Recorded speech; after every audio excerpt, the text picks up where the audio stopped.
संविधानाला कारणीभूत आहे त्याला तुम्ही संपवायला निघाले. पालकमंत्र्यांची फार मोठी चूक आहे मॅडम, माफी मागणार नाही, पण पालकमंत्र्यांची ही चूक पदरात घ्यावी.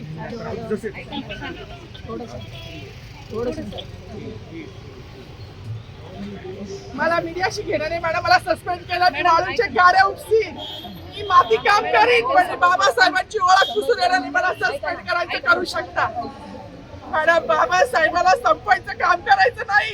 26 जानेवारी 15 ऑगस्ट मध्ये मी नाही मानत, पण लोकशाही मॅडम, तुम्ही सुद्धा संविधानामुळे आहात, पालकमंत्री सुद्धा पालकमंत्री संविधानामुळे आहे. कोणताही जाती भेद नाही, सगळी समानता. बाबासाहेबांचं नाव आता तरी भाषणात येईल, मग तरी भाषणात येईल. ज्या लोक संविधानाला लोकशाहीला कारणीभूत नाही त्यांची नावं वारंवार घेतली गेली, मग जो संविधानाला कारणीभूत आहे तो प्रजासत्ताक दिनाचा जो मानकरी आहे त्याचं नाव भाषणात का नाही.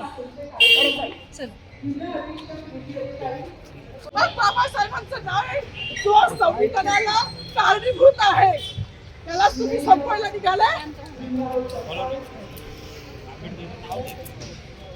पालकमंत्र्यांची फार मोठी चूक आहे मॅडम, माफी मागणार नाही, पण पालकमंत्र्यांची ही चूक पदरात घ्यावी.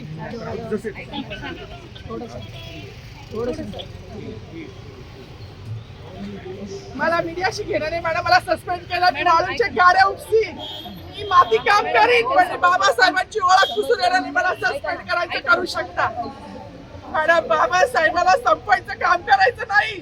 26 जानेवारी 15 ऑगस्ट मध्ये मी नाही मानत, पण लोकशाही मॅडम, तुम्ही सुद्धा संविधानामुळे आहात, पालकमंत्री सुद्धा पालकमंत्री संविधानामुळे आहे.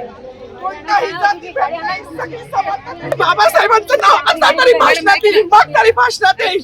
ज्या लोक संविधानाला लोकशाहीला कारणीभूत नाही त्यांची नावं वारंवार घेतली गेली, मग जो संविधानाला कारणीभूत आहे तो प्रजासत्ताक दिनाचा जो मानकरी आहे त्याचं नाव भाषणात का नाही.